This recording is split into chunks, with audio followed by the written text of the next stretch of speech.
आदरणीय प्रधानमन्त्री केपी ओलीले 2/3 को मस्त हात्तीमा चढेर संविधानलाई प्रहार गर्नुभयो र त्यो प्रहार भनेको आम नेपाली जनताको अधिकारमाथिको प्रहार हो। त्यो प्रहार भनेको मुलुकले प्राप्त गरेको लोकतान्त्रिक परिवर्तनमाथिको प्रहार हो। त्यो प्रहार भनेको मुलुकको समृद्धि र विकासले द्रुत गति अगाडि लिँदै गइराखेको थियो। त्यो प्रहार भनेको मुलुकको समृद्धि र विकासमाथिको प्रहार हो।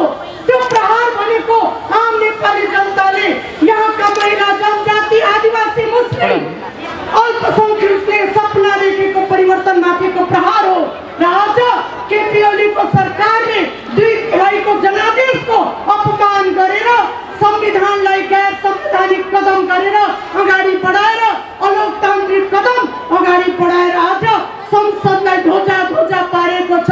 त्यही आघातबाट त्यही जनताको यो अधिकारमाथि अब धावा बोलेको केपी ओली र कम्युनिस्ट सरकारको विरुद्धमा आज नेपाली कांग्रेस जो लोकतन्त्रको लागि यत्रो लामो लडाई, कठिन यात्रा, कठोर यात्रा तय गरेर आज नेपाली जनतालाई लोकतान्त्रिक संविधान, समावेशी संविधान उपहार स्वरूप दिएको थियो, त्यसलाई कम्युनिस्ट सरकारले प्रहार गरेको हुनाले आज 165 वटा निर्वाचन क्षेत्रमा नेपाली कांग्रेसले यो संविधानको रक्षाको लागि जनताको अधिकार हामीले सुनेका थियौं, हामीले सुनेका थियौं भन्ने गरिन्थ्यो।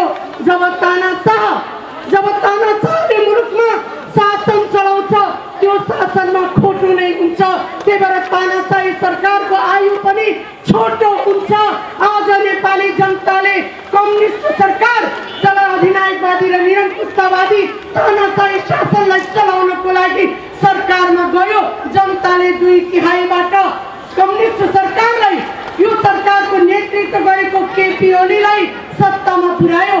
तर यही सरकारले आज संविधानको बल मिचाइ गरेर मुलुकको लोकतन्त्रलाई कमजोर बनाएको छ। 2/3 को जनमत भनेको फेरि यो मुलुकमा श्री 3 को उत्पत्ति होस् भनेर मन्दिएको होइन। नेपाली जनताले निर्वाचनमा फेरि कम्युनिस्ट सरकारलाई श्री 5 बन्नको लागि सत्ता दिएको होइन। बहुमत नियम हुन्छ, केही प्रणाली हुन्छ, जनताको अधिकार हुन्छ, राष्ट्रको अधिकार हुन्छ, त्यसलाई सम्मान गरेर सरकार चलाउनु पर्दछ। सरकार बनाउनलाई त 2/3 काफी होला, तर सरकार चलाउनको लागि नैतिकता चाहिन्छ, राजनीतिक आचरण चाहिन्छ, योगदान चाहिन्छ, बलिदान चाहिन्छ।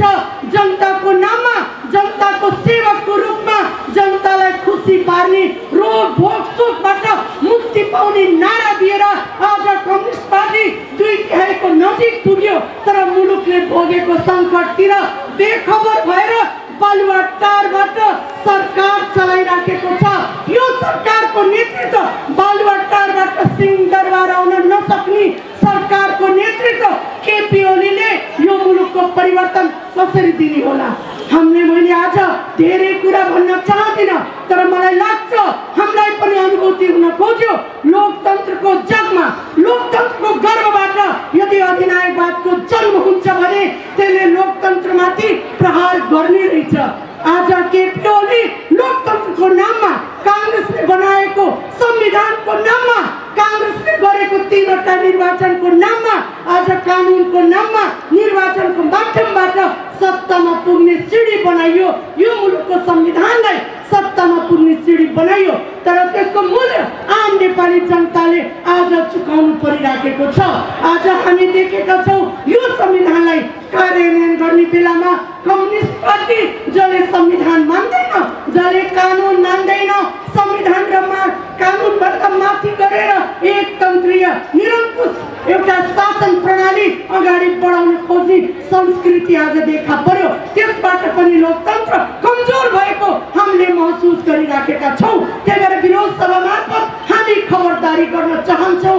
नेपाली जनताको संघर्ष, यो त्याग, तपस्या र बलिदानबाट आएको यो लोकतन्त्रलाई अब केपी ओलीको कम्युनिस्ट सरकारले अब पराजय गर्न सक्दैन, किनभने संविधानको विजय भइसकेको छ, लोकतन्त्रको विजय भइसकेको छ। अब पराजय मात्रै कसको हुन्छ भने नेपाल कम्युनिस्ट पार्टीको पराजय। अबको निर्वाचनमा जनताले जनादेश दिएर कम्युनिस्ट पार्टीलाई आफ्नो मतबाट गर्ने समय आइसकेको छ।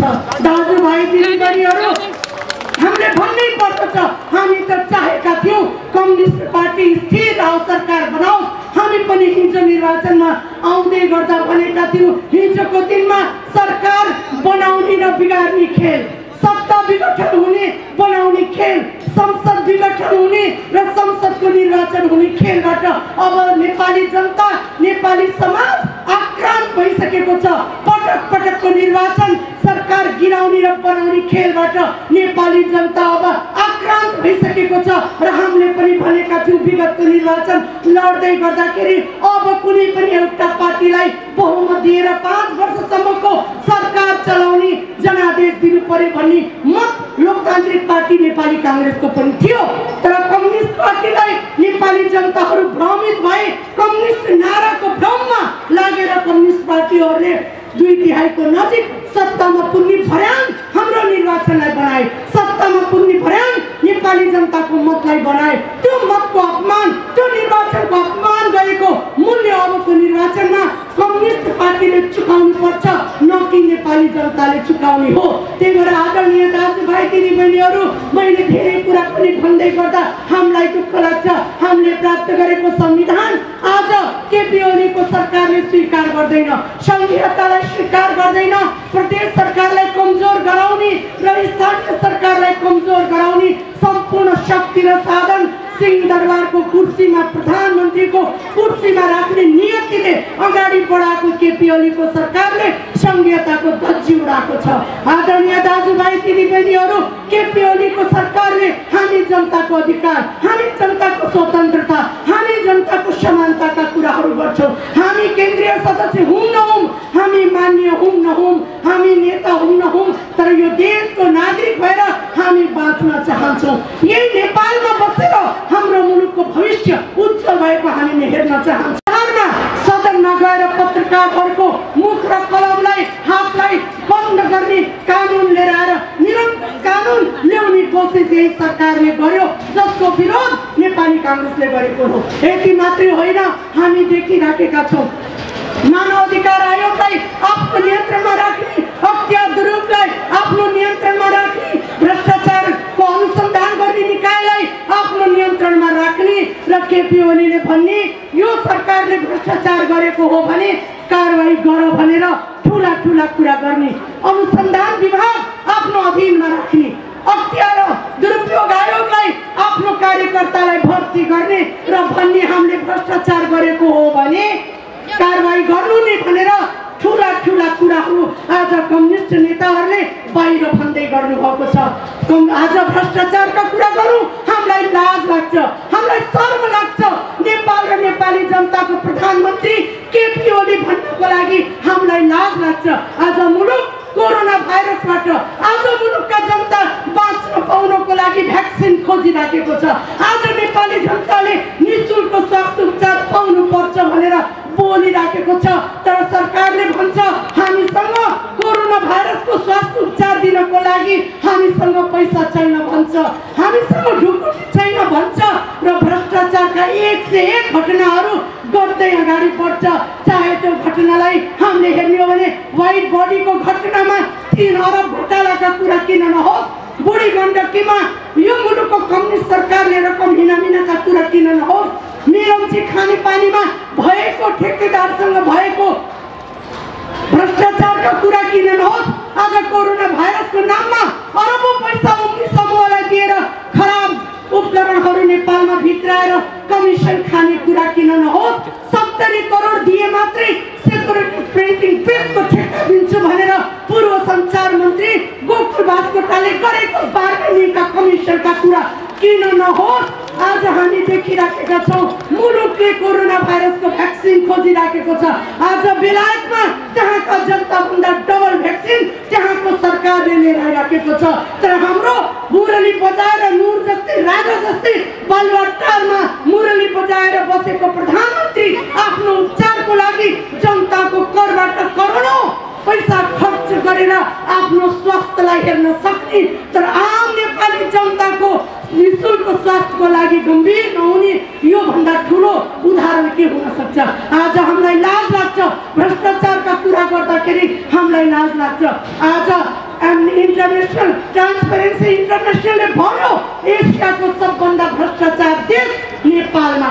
आज 3 वर्षको घटनाक्रमले सबभन्दा धेरै भ्रष्टाचार एसियाको 1 नम्बरको भ्रष्टाचार देश नेपाल हो भनेर आफ्नो प्रतिवेदनमा अन्तर्राष्ट्रिय जगतमा बुझाउँदै गर्दा हाम्रो टाउको निहुरेको छ। त्यति मात्रै होइन, त्यो प्रतिवेदनमा लेखेको छ नेपाल मात्रै भ्रष्टाचारी होइन, सबभन्दा बढी भ्रष्टाचार गर्ने व्यक्ति केपी ओली प्रधानमन्त्री नेपालको भनेर हामी तमाम नेपाली जनताको शिर निहुराउने काम अहिलेको कम्युनिस्ट सरकार र उसको नेतृत्व केपी ओलीले गरेको छ। आदरणीय दाजुभाइ दिदीबहिनीहरू, आज समृद्धि र विकासका खोक्रा नारा दिने, राष्ट्रवादका खोक्रा नाराहरू दिने, समानताका कुराहरू गर्ने साथीहरू, हामी केपी ओलीका खोक्रा राष्ट्रवादका कुरा धेरै सुनिसक्यौँ। विकास गराउने तर भारतलाई खुसी पार्नको लागि पाठ्यक्रममा त यो राख्नु हुँदैन भनेर पाठ्यक्रम संशोधन गर्नबाट हातलाई कम्पन गर्ने र राष्ट्रवादका कुरा गर्ने आज केपी ओलीले। अर्कोतिर सगरमाथा बीपी कोइरालाले चाइनामा गएर त्यहाँको राष्ट्रपति माउ सेतुङलाई त्यसबेला यो सगरमाथा नेपालको हो भनेर शिर ठाडो गरेर राष्ट्रवादी कुरा गरेर सगरमाथालाई नेपाल कायम गर्ने बीपी कोइरालाको अठोटलाई आज केपी ओलीको सरकारले सगरमाथाको चुच्चो नेपालतिर छ तर नाप गर्दाखेरि नेपालको सगरमाथा नेपालको हो भन्नलाई चाइनालाई आफ्नो कुर्सीमा राखेर पत्रकार सम्मेलन गर्ने यो राष्ट्रवादको नमुना यो भन्दा ठुलो के हुन सक्छ। आज दक्षिण र उत्तरतिर राष्ट्रवादका कुरा गर्ने तर आफू सत्तामा बस्नको लागि दुईटैलाई सदुपयोग गर्न खोज्ने, दुईटै राष्ट्रलाई दुरुपयोग गर्न खोज्ने आज राष्ट्रियताको कुरा गर्ने केपी ओलीले। आज राष्ट्रियताका कुरा गर्दा केपी ओलीले नयाँ कुरा लिएर आउनु भएको छ। उहाँले भन्नुहुन्छ अब पूर्व पश्चिमतिर रेल मार्ग बनाउने रे, त्यो रेल मार्गबाट सगरमाथा पुग्ने रे, सगरमाथाबाट चन्द्रमामा नेपालीहरूलाई पुर्याउने रे भनेर सपनामा त्यो कुराहरू उहाँ बोल्दै हिँडिराख्नु भएको छ भनेर मिडियामा आइराखेको छ। आदरणीय दाजुभाइ दिदीबहिनीहरू, हामी कृषि प्रधान देशको गरिब जनता हौँ। म किसान हौँ, मलाई मल दिनु पर्यो। म जनता हूँ, म भोग छ मलाई खाना दिनु पर्यो। म किसान हूँ, मलाई मल दिनु पर्यो। म गरिब जनता हूँ, मलाई यो देशले मलाई खानको लागि बस्नको लागि व्यवस्था गरिदिनु पर्यो। हामीलाई चन्द्रमामा पुर्याउने सपना अब केपी ओलीको टुक्काले अब यो मुलुकको शासन प्रणाली अगाडि बढ्दैन। दाजुभाइ दिदीबहिनीहरू, मलाई लाग्छ लोकतन्त्रको हस्तान्तरण अब युवा पुस्तामा हुँदैछ। युवा पुस्ता आजको 21औं शताब्दीको विज्ञान र प्रविधिले गर्दाखेरि संसार एउटै ठाउँमा आएको छ। म युवा पुस्ताहरूलाई म आग्रह गर्न चाहन्छु, अब नक्कली राजनीतिले मुलुकको समृद्धि र विकास हुँदैन। विज्ञान र प्रविधिबाट विश्वको राजनीति हेर्नु पर्यो। यदि कम्युनिस्ट मुलुकको नाराले यदि देशको विकास हुँदो हो भने आज विश्वमा कतिवटा कम्युनिस्ट मुलुक ढलेर किन लोकतान्त्रिक मुलुक बने होलान्? म युवाहरूको लागि म विश्लेषण गर्नको लागि म आग्रह गर्न चाहन्छु। मुलुकको राजनीतिक परिवर्तनको लागि जति सङ्घर्ष, जति आन्दोलन, जति युद्ध गर्यो तर आउने पुस्तालाई समृद्धिको बाटोमा अगाडि बढाउनको लागि अब युवाहरूलाई लोकतन्त्रवादी बन्नको लागि पनि म आग्रह गर्न चाहन्छु। किनभने आज देशमा कम्युनिस्ट सरकारले मुलुकलाई समृद्धिको सपना देखाएर सर्वहाराका नारा दिएर मुलुकलाई गरिब राखेर हरेक पटक निर्वाचनमा गरिबीको नारा दिएर मतलाई बटुल्ने अभियानमा जुन कम्युनिस्ट पार्टी अगाडि बढेको छ हामीले त्यसबाट माथि ल्याउन चाहेका छौँ। हाम्रा संसदीय दलका नेताले भन्नुभयो मुलुकले राजनीतिक परिवर्तन प्राप्त गरिसक्यो, मुलुकमा सङ्घीय लोकतान्त्रिक गणतन्त्र आइसक्यो। फेरि मलाई भन्न मन लाग्यो, भन्न मन छैन मेरो प्रधानमन्त्रीलाई, फेरि भन्न मन लाग्यो 62-63 सालमा आम नेपाली जनता नेपाली कांग्रेसको नेतृत्वमा सडकमा आन्दोलन गर्दै जाँदाखेरि राजाको निरङ्कुशताको विरुद्धमा र माओवादीलाई सदनमा ल्याउनको लागि सडक आन्दोलन गर्दै जाँदा हाम्रा प्रधानमन्त्री केपी ओलीले भन्नुहुन्थ्यो गणतन्त्र ल्याउनु भनेको त बैलगाडामा चढेर चन्द्रमा पुग्ने हो, यस्तो सपना नहेर्नुस् भन्ने यही प्रधानमन्त्री होइन, यही केपी ओली होइन। उहाँले यो स्वीकार गर्नुभएको छैन, यो परिवर्तनलाई स्वीकार गर्नुभएको छैन। दाजुभाइ दिदीबहिनीहरू, म फेरि निवेदन गर्न चाहन्छु, यो लोकतन्त्रमा हाम्रो अधिकार सुनिश्चित छ, तर यो सरकारबाट हाम्रो अधिकार सुनिश्चित छ।